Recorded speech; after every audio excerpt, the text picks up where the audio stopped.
Hello and welcome to Prompt and Circumstance. My name is Daniel Blank, and with me is my colleague Brian Keenan. Hi, Brian. Hey, Daniel. Good to see you. Yeah, good to see you too.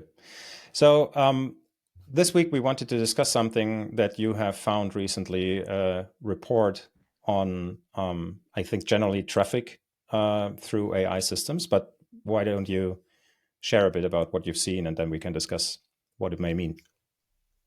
Yeah, so this was a report from Adobe Analytics on their blog, all about traffic to US retail websites from generative AI. There's some pretty eye-popping increases in the traffic, so I thought it'd be worthwhile to walk through. Yeah, interesting. So the headline is, even though this was a relatively small survey cohort, 5,000 US respondents. They surveyed over a period of about 7 months. The increase of traffic to different shopping websites from generative AI sources was massive. So overall, over that 7-month period, an average increase of 1,200% compared to the year before, and then even much higher spikes during the Christmas period. And it varied across different categories. So huge spikes for travel, retail, banking. And this was across all different parts of the funnel. So all the way from, that initial research and planning through to deals, ideas, product ID. And there was even some data that suggested consumers coming from AI sources show higher engagement, lower bounce rate. I mean, it was just glowing in, the benefits and the potential from LLMs to drive this traffic. A lot of eye-catching numbers here, but I guess the main question that I wanted to chat with you, is this an intriguing one-off? Because AI traffic does still lag behind pretty significantly. A lot of what does drive most traffic to these places, search, pay-per-click, direct, social, or is this kind of the canary in the coal mine? This is the first sign that we're starting to see a major, irrevocable shift in how people actually shop online. Well, can you go back up to that, these three? Obviously, that looks like an exponential growth. So that would mean it can probably be the start of an absolute surge in that, seeing traffic from there. How many did you say? 5,000 users tracked? Or is this the Correct, base this is coming from? 5,000, Yeah. and just in the US. So we need to take this with a grain of salt. But it could be one of many similar studies to come. We'll have to see as LLMs get more popular. Yeah. Well, I wouldn't be to answer your question. I'm definitely on the canary in the coal mine side with this. Just thinking about my personal use of these tools, I use Perplexity more than Google these days, and I've heard so from others as well. Not saying I don't use Google anymore, and I think also when you look, probably when there was a pie chart displaying the overall amount of traffic coming through traditional Google search, it would still dwarf all of this. But I can see that people are getting more used to it becoming a bit more, goes without saying, to maybe have ChatGPT or Perplexity or Claude as an app installed on your phone and using that, which would then obviously mean that we will see more and more of this. Also, I mean, the convenience is just there, right? Google feels so flooded with ads, and you basically can ignore most of the first site, like the SERP, the traditional SERP is all advertisement these days. And then people have gotten to know that they're also served individually priced products if they look for something, and it's dependent on where they look and when they look and all of these things. that now maybe it's just also like some people embracing it as a refresher in this is actually getting me, it feels a bit more pure or realistic or helpful, obviously. So I'd say that's probably the start of a kind of a new setup in how people use these tools. But it's interesting to see that it's so much more for travel even than for Mm. traditional retail. Was there any comment on why that industry is seen even higher? I believe that they just tracked categories that see a lot of influx over that holiday Mm. period. So as you can imagine, people are buying in the US, they're buying flights for Thanksgiving, they're buying flights for Mm. Christmas to see their friends and Mm-hmm. family. But it's also just categories that lend themselves to lots of online purchases. You know, you're buying flights, you're Yeah, of course. buying Yeah. um, presents for friends, things like that. It'd be interesting to see if it truly did influence a lot of these other categories that are a bit more broken, or um, people that go online, offline for info, like healthcare, or um, go into like a new restaurant, search Mm-hmm. online, but then obviously you got to go in person. Yeah. But it does definitely open the question of how are these tools gathering the info that they do serve. I mean, obviously, um, it's apparent that tools like Perplexity or ChatGPT link out directly to the sources they have found for such specific questions.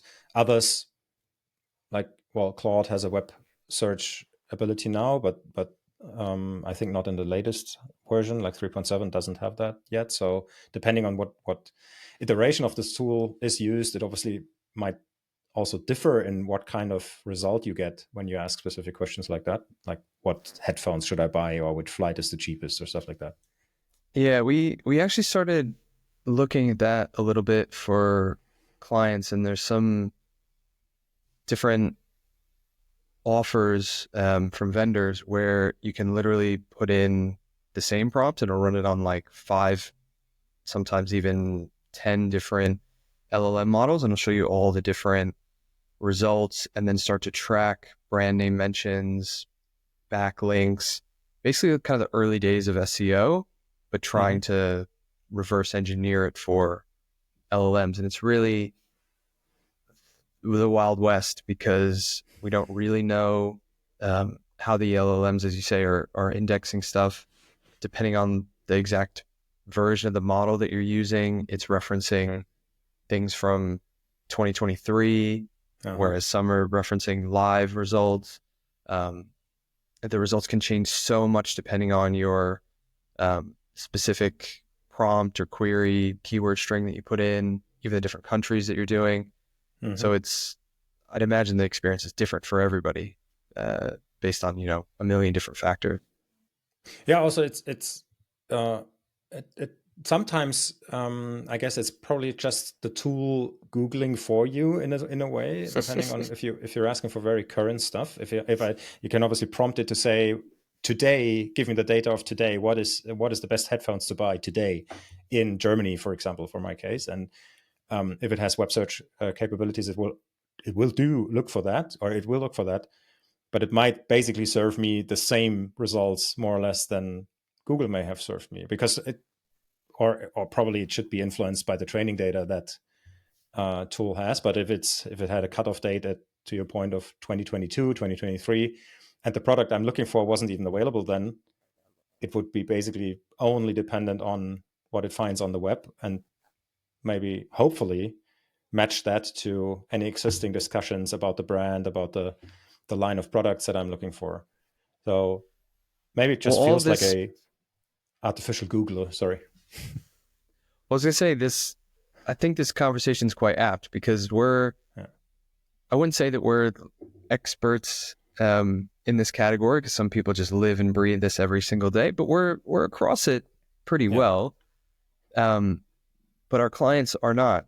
Yeah. So it kind of is that bigger conversation of if this is still a black box situation, how do we counsel clients to give them some advice of how their brand should show up on LLMs? Can you influence it? Kind of what's the future of LLM brand reputation and brand kind of customer interaction Mm. when it is still this unknown, this wild west? What kind of Well, advice would you give a yeah. client if they ask you, how do I manage my brand on an LLM? Well, yeah, fair question. I guess today I would say, given based on what the manufacturers, the providers of these tools have shared, a large base of the training data is a general web crawl. I think I've seen numbers around 60 to 70%, depending on if you ask for Gemini or Llama or ChatGPT's, OpenAI's ChatGPT. And if that's a general web crawl, then it's quite important, obviously, what's out there on the web about your brand, about your products. And part of that is what you put out yourself, like on your website, on your own social channels, but probably quite a high influence is what others are saying about yourself, which would then lead to my advice might be you should probably be coming back to being a bit more interested in what others say about your brand rather than putting all focus on your own channels, being the biggest advertiser, being the best website storyteller, because it may not have that impact anymore. If you look at the traditional last 10, 15 years way, where you try to be high up on the Google search results or Bing search results and then get people onto your own website and have full control of what information you want to relay. That may change a little when these tools, when ChatGPT serves me that as part of their answer, but also serves me that there's been a huge discussion on Reddit about that product never really working properly.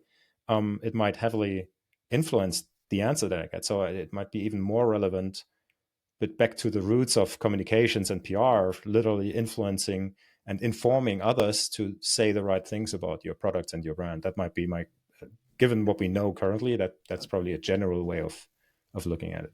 Or be That's music to the ears of our PR colleagues, isn't it? If that is the Yeah, I case. mean, yeah, but yeah, and we've been a bane to them for other reasons, right? When we told them about digital marketing activities and stuff. So why not? But it sounds sensible to me at this point, given what Yep. we know. Probably we should really be very close to monitoring the developments there, and the more we learn, there must definitely also be a difference in how these tools are trained. They want to, right now, they're currently trying to do the same thing. And then there's 3.7 here and 4.5 there. And there's like a 2.0 of that. And they're always catching up to each other and having something that the others can't do as well.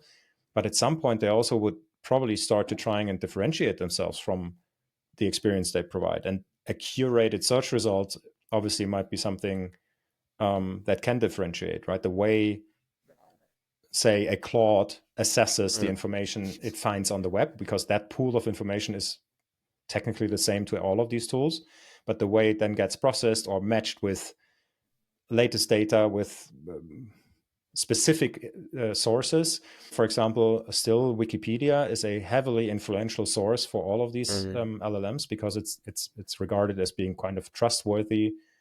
It's in many languages. Obviously, quality varies vastly. The English Wikipedia is obviously the biggest one. I guess if you look for whatever the French, Italian version, it might have much less data on it. But still, it's seen as a credible resource. So if these tools then weigh this heavy versus a discussion somewhere on Reddit, it's interesting to see how they are going to, like, probably at some point they will start sharing more about how it actually works, but because it will get a factor in differentiating the tools from each other. That's how I see this progressing. We shall see. I mean, if it mirrors the path of traditional web search, you'd get an ad layer pretty soon where brands could pay to boost their, their response somehow in Yeah. the LLM. Maybe the first citations that are used are branded if you do pay for that, and then the rest are more organic for the model searching freely. Yeah. Well, the realist in myself completely agrees that's going to the future, but the romantic optimist hopes that's never going to happen, because it would feel like the experience using these tools so much different, I guess, when you You first hold again on have to to that scroll through. romance. Yeah. That's Yeah. as long as you can, right until those Yeah. ads pop Yeah. up. Yeah. Yeah. No, but realistically, obviously, they will try to monetize it. It's just a way. these things go, or these tools become more expensive to use. That's the other opportunity, right? Yeah. You will have like the ad funded version, just like a Netflix or Disney Plus stream that you can have for just like $5 a month, and then you get ad served. And if you don't want that, you pay 20, 25, 30, depending. I mean, given the power these tools have, I don't think they're very expensive right now. So if you get like the pro version or the plus version of most of these tools, they're around $20, Yeah. 20 euros a month, which is not that much if you consider what you can actually do with that, how much you can do with Yeah. that.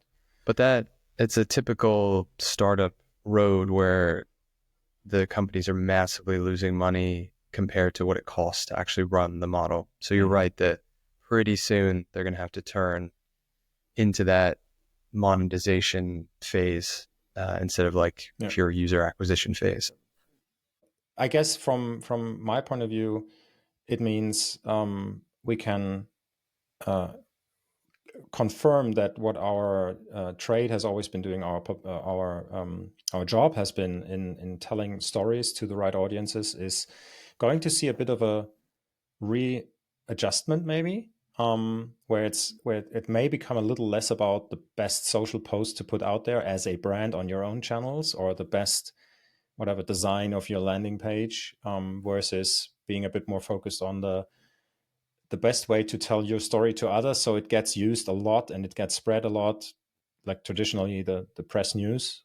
Because if you're across the web quite dominantly, it will definitely have an influence on the results you see in these search engines. In these AI searches. Agreed. Yeah. So maybe that's the takeaway then, or don't freak out. It's just the beginning of things, but probably look into, pay close attention to the developments, because it will play a role in the very near future for your brand and for your company. I'd agree. I'd probably put even a sharper point on it. That is, really start digging into your existing data on success and customer retention and relationships with your audiences at each stage. If you start to see drops, then really interrogate if this may be one of the reasons. If what formerly was the way customers landed on your website or engaged with your brand or discovered who you are is being completely upended or changed in big part by going through an LLM direct to some other destination and just going completely around what you've carefully set up for your brand.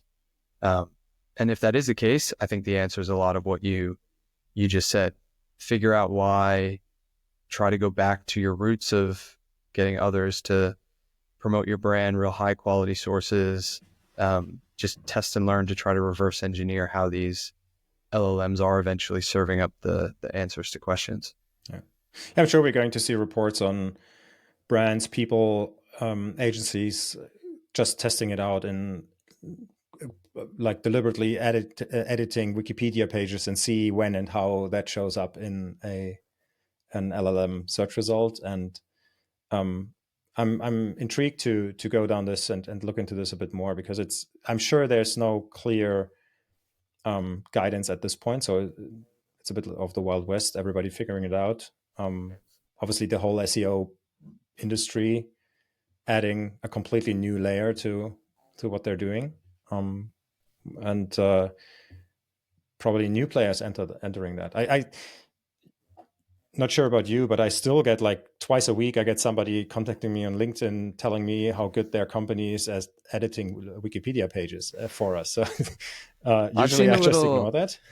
Yeah, I've seen a little less of that. I definitely am getting what we're talking about. A lot of folks going, here's my generative engine optimization startup, or here's my LLM optimization startup, or some other type of promise that we've cracked this, this setup.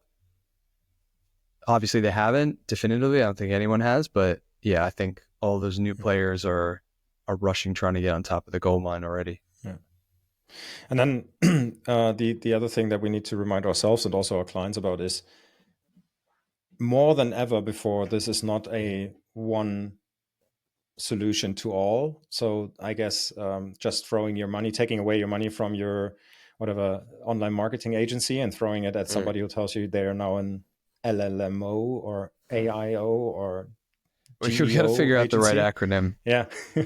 I think the most people call it GEO, but I think I don't like that so much because it's like obviously it's used in other areas, and so Yeah, it sounds a LLMO little too maybe the familiar most to unique. other things. Yeah. But so that's probably also something. It's not going to solve all your problems just to try and now hack your way into these systems, especially because they are probably, hopefully, influenced by so many factors that it's more like the orchestrating of all of these channels that will be the way to go. And from a consumer's perspective, I think it's kind of promising because it will hopefully lead to a bit more honest results when I look for something, and not just seeing the highest bidder and the one who spent the most money on optimizing even the organic search results.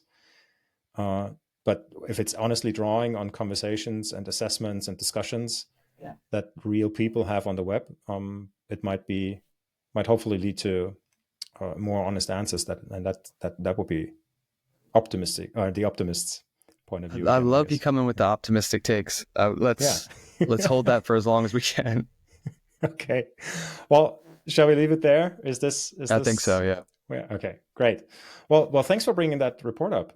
Very interesting. Let's keep a close look. Maybe we can touch on that again in one of the coming discussions we want to have. So we'll test it out. We'll definitely have a play around with some of these GEO LLM players and their promises, and yeah, we'll see if maybe have figured out something that we don't know. Yeah.